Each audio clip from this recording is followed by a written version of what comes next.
gatoya nangiye kubabwira burya zimwe mu mpamvu zisigaye zituma abakobwa bakumirwa cyangwa se bagira ukuntu bitwara bikarangira bagize ute baheze iwabo cyangwa se kwisiga. Nyaboneka nimba uri kumva iki kiganiro ntabwo bigoye, kora kuri subscribe gusa. Iyo umaze kuhakora biragufasha ukabona ibiganiro byacu 5/5.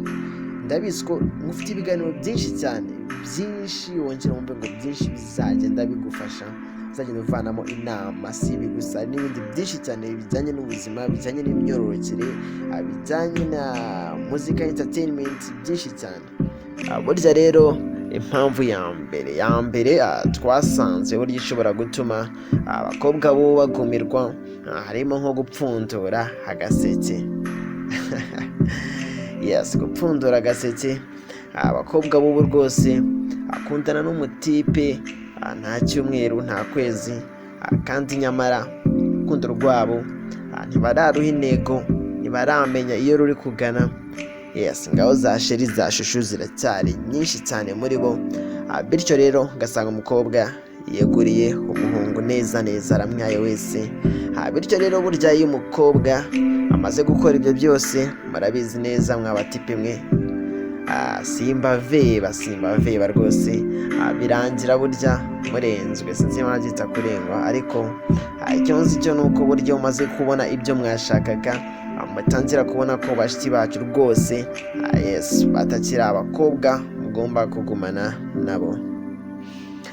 Burya rero ikindi nakubwira burya gituma abakobwa bacu bahera ku mashyiga cyangwa se bagumirwa, ni imitwe y'abasore. Abatipe bacu rwose bagira imitwe myinshi cyane, imitwe y'abasore igiye kuzarikora. Umutipe burya zakakubeshya, mugakundana imyaka ikagenda igashira, burya indi igataha, ukazategereza ko yakubwira wenda ijambo ryerekeranye no kurushinga, ugaheba rwose. Icyo gihe rero aba ari ikibazo gikomeye cyane, kuko burya ku ruhande rw'umukobwa imyaka iba igenda imusiga. Umutipe arakubeshya ati nzakujyana, ariko finally burya bikaza guhinduka bikarangira rwose umutipe akuvuyemo, umukobwa icyizere yagushyizeho ugasanga gipfuye ubusa. Ikindi burya nakubwira burya ni ukwihagarara. Abakobwa bakunda kugira abakobwa mukunda kwihagararaho cyane, sinzi burya aka kantu nimba ariko wenda baremwe, sinzi wenda, ariko buriya niko bimeze, niko tugomba no kubyakira. Burya rero ugasanga umukobwa rwose umutipe aramuterese, tuwapi umutipe rwose uni ntakigenda, reka umutipe ntabwo namwiteza. Bityo rero ugasanga ugumye muri ayo, igihe kikagenda kigusiga, ukazashiduka rwose byararangiye, wisanga wenyine utazi uko byakugendekeye. Imyaka n'imyaka ikagenda igufata, uguma muri ayo ngo utegereje umutipe umeze gutya na gutya, ntegereje bogane. Singaye gukora, mufite byinshi cyane mugomba kurebaho. Burya ikindi gitumye abakobwa rimwe na rimwe burya bahera kwisiga cyangwa se bagumirwa bakaguma iwabo batabizi, cyangwa se mu makosa baba bakoze ariko batigeze bashishoza ngo bahereze agaciro. Mwayo rero nakubwira ko harimo burya ubutesi. Abakobwa burya, wa mukobwa we nimba uzi ko ugira iki kintu ukunda guteta cyane, warakuze mu buzima bwiza, ubuzima bwa gitesi, ntabwo biba byoroshye. Burya rero umutipe nawe yagiye kureba umukobwa bazabana bazarushinga, kureba umukobwa burya ubuzima bushobora guhinduka. Ubuzima ni tactic, ni tough, sibyo? Ubuzima bushobora guhinduka anytime. Burya rero abatipe birabagora bikabagora, ariko burya kenshi iyo bagiye kureba umukobwa bagiye kurushinga, areba umukobwa ubuzima buzahinduka, nk'uko nari mbivuze, ubuzima buzahinduka akabasha kubwakira cyangwa se akaba yabasha kububamo, kandi urukundo rugakomeza burya koko, dore ko nta n'uwanga burya uko abayeho. Burya rero igihe umukobwa ibi atabimenye niwe usanga nyine bimuviramo kuba yaguma iwabo, kuko icyo gihe burya umukobwa wa tisi abatipe baramutinya cyane ko babona ko nibamara kumugeza mu rugo ibibazo bikaba byavuka, wa mukobwa uzagorana cyane, uzakugora cyane. So abasore rero ntibakunda ibibagora cyane, rero ngire ngo murabizi cyane. Ndakwibutsa yuko ugomba no gukanda subscribe nyaboneka, kugira ngo iki kiganiro kijye kikugeraho 5/5. Ndabizi uri kumva iki kiganiro biroroshye, areba hasi mu bara ry'umutuku n'ijambo subscribe, urakoraho gusa, nibiba ngombwa ubashe gukanda no kwiyonzogera ubona ku ruhande rwawo gatoya, ariko nimba itanabasha kugaragara kuri wowe nta kibazo, iyo subscribe ubwayo iba ihagije kuba wabona amakuru yacu ku gihe. Ndakomeza rero njyewe twiganirira, nkwibwirira burya impamvu abakobwa bacu bagiye guhera kwisiga. Ikindi burya nakubwira ku bakobwa, burya harimo imyitwarire mibi. Nyaboneka imyitwarire y'urubyiruko, imyitwarire y'abakobwa, ese bimeze biti? Imyitwarire yabo ihagaze uti? Abakobwa b'iki gihe akenshi burya usanga batakiye akabanga, ugasanga bafite imico rwose utamenya, ugasanga ntabwo ari imico y'abanyarwanda, ntabwo ari imico y'abana b'abanyarwanda. Ugasanga umwana w'umukobwa aranywa ibisindisha, ugasanga umwana w'umukobwa aranywa itabi. Icyo ni ikintu rwose kitari cyiza na gato. Ikindi burya hano b'abakobwa bakunda gukura iyi mico nayo, ukambivuga utyo, niyo terime burya urubyiruko mumenyereye.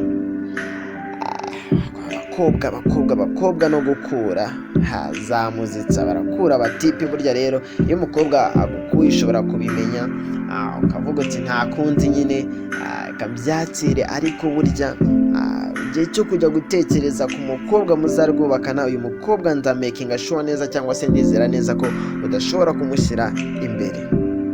So wa mukobwa niba ufite icyo kintu, please pay attention, gerageza uhinduke, bitari ibyo ibintu bizagupfana cyangwa se bikuzambane neza. Ikindi burya ndakubwira burya kutamenya ko ukuze. Hari abakobwa batajya bamenya ko bakuze, simvuze ko batimenya, twumve iki kintu neza, kutamenya ko ukuze.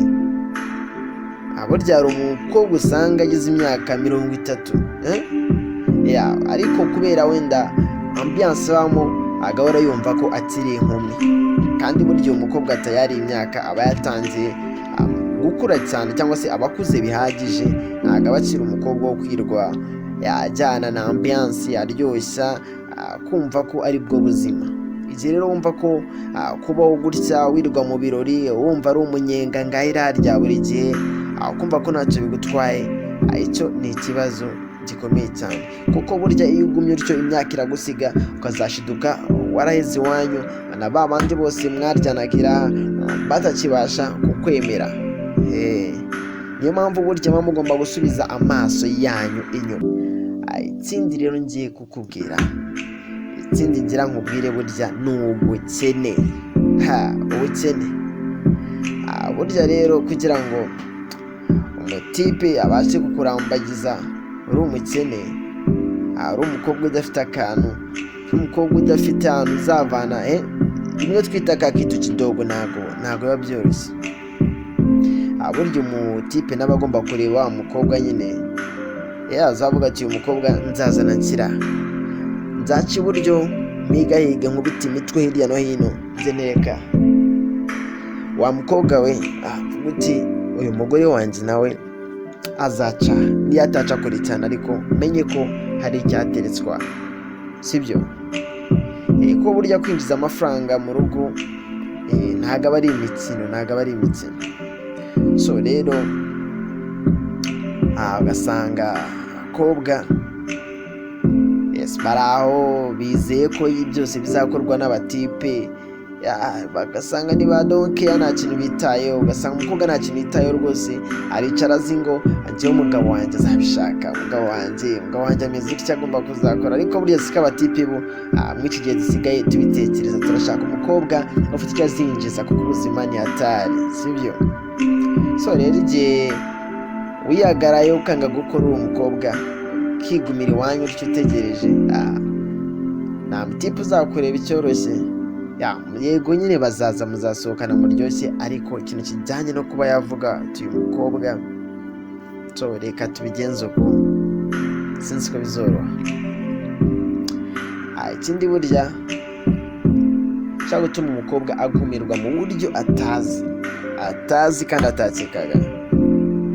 Burya abakobwa bikodeshereza, parantezi abakobwa baba mu mageto. Nimba uri umukobwa ukaba utabasha kubana n'ababyeyi bawe, ukabasha kuba muri geto, icyo ni ikibazo, kuko umutipe azagutereta muzakundana, ejo n'ejo bundi azakubwira uti vayo ndazi, sibyo? Uzamusangiye kuko burya nta gisure cy'ababyeyi uzaba ufite, ntawe uzaba ukureberera uti kutatashye watashye ukerewe, no. Icyo urumva uzaba uri kuba wakora byose, kandi turabizi urukundo ruraganza. Umutipe nakubwira utyo uzabikora. N'ibinananirana umutipe ubwo ashobora kuza akaba yageza we ubwe akarara iwawe. Bityo rero uko ugenda usimburanya cyangwa se uko ugenda mutandukana, haza abandi burya uko bagiye baza gusura baryamana nawe, hari ukundi kuntu baba bakubona, dore ko burya batanahwema no kukwita indaya. Yes, aho hantu rero hajemo n'akantu ko kwitesha agaciro. Ikindi burya gira nkubwira wa mukobwa gishobora kuzatuma uhera iwanyu mu buryo utazi, harimo burya nko kuba kuba wakeka ko wafashwe. Hari abakobwa burya bicara bazi ko rwose byarangiye, mungu akaba yaza akagutereta, akagushyira mu munyenga, ukumva umerewe neza mu rukundo. Burya rero nyuma y'ibi abantu burya turi abantu, sibyo? Burya tipe ashobora kuguhinduka, akakwitwara uko ashaka, kandi nyamara wenda mukundanye imyaka myinshi cyane. So nyuma y'ibi byose bikaba byanarangira rwose mutabanye cyangwa se ngakurongore. Bityo rero abandi batipe baragutinya. Iyo wamaze kugira mu rukundo nk'uru rero, wumva ko wafashwe, nta wundi mutipe ukuvugisha ngo ubashe kumwumva, abandi batipe baragutinya. Bityo rero wamara kugira sheke cyangwa se kuba watandukana n'uwo mwari kumwe, ntabwo biba bicyoroshye rero kugira ngo hagire undi ubasha kukwiyumvamo, kuko burya aba yaramaze kukubona ukundi, cyangwa se yaramaze kumva ko wafashwe birenze. Wari ufite gahunda yo kukubaza rwose utayara akigendera pe, akajya gushakira ahandi, ukazaguma iwanyu gutyo. So rero mujye mugira attention, nyaboneka. Nimba uri kumva iki kiganiro ntabwo bigoye, kora kuri subscribe gusa. Iyo umaze kuhakora biragufasha ukabona ibiganiro byacu 5 kuri 5. Ndabizi ko mufite ibiganiro byinshi cyane, wongera wumve ngo byinshi bizagenda bigufasha, uzagenda uvanamo inama, si ibi gusa, n'ibindi byinshi cyane bijyanye n'ubuzima, bijyanye n'imyororokere, bijyanye na muzika, entertainment, byinshi cyane. So ikindi rero najya ngo nsorezeho tunasoza ikiganiro cyacu, maze kubabwira ingingo nyinshi cyane cyangwa se point nyinshi cyane. Ikindi rero nasoreza nk'uko nari mbivuze, n'imiryango imwe n'imwe. Bibaho ugasanga umukobwa yakundanye n'umuhungu wabo, maybe waba umukobwa uti uriya musore ntitumushaka, uriya musore ntago akwiranye n'umukobwa wacu. Murabizi cyane bikunda kubaho cyane, bikunda kugaragara mu miryango imwe n'imwe. So rero nyuma y'icyo usanga umukobwa wamutesheje umugabo, nyamara rwari urukundo rwe, bari bafitanye urukundo rw'igihe kinini, bari bafite gahunda yo kuzarwubaka rugakomera. So basanga ababyeyi neza barabyishe, kandi nyamara ku ruhande rw'umukobwa imyaka niko irimo igenda yisunika. Kandi burya hano iyo umusore yumvishe ngo wa musore wateretaga wa mukobwa wo kwa runaka ngo habe umukobwa baranze kubera wenda impamvu runaka. Ya mutipe nashaka kuvuga uti bari abantu rwose umukobwa wabo rwose sinamwiterereza, singiye kwicwa n'ishavu ry'umutima ryo kunyimo nikundiye. So bigatuma rero bagira ute bigira ahandi. So ugasanga umukobwa biramucanze. Kwingingo rero n'ababyeyi cyangwa se wenda nka conclusion cyangwa se ngira ngo tozere mvuga muri make ndetse tugomba kugira n'icyo tuvugaho. Ikintu navugaho burya ni uko wa mukobwa we nimba ukurikiye neza iki kiganiro, utuntu nk'utu mugomba kutwirinda. Gerageza ugire ubushishozi, gerageza umenye urukundo nyarwo, gerageza umenye ibyo wakora bishobora gutuma burya umukunzi wawe akubonamo umufasha w'ejo hazaza. Wikora ibintu kugira ngo ushimishe umukunzi wawe by'ako kanya, bikore kugira ngo akubonemo ahubwo umufasha we w'ejo hazaza. Simba icyo kintu cyumvikanye. Namwe ababyeyi mugerageze mureberere abana banyu. Yes, nimba yego nibyo ashobora gukunda umusore koko mukareba mukabona umusore ntago bikwiye, ariko burya cyambere n'urukundo. Ababyeyi mukabafasha buryo mushyigikiye abana, Imana nayo ndazi neza kidahwema kuba yababa hafi. So turabakunda cyane rero. Yari Gisenyi Ubwiza Magazine. Nyaboneka nsoza kanda subscribe. Iyo subscribe igufitiye byinshi, subscribe niyo iguhishiye byinshi. Ibiguye mu gukoraho gusa ubundi ibintu bikaba amahoro. Turabakunda rero. Ciao bye. Twongere gura mu biganiro by'ubutaha. Turabakunda.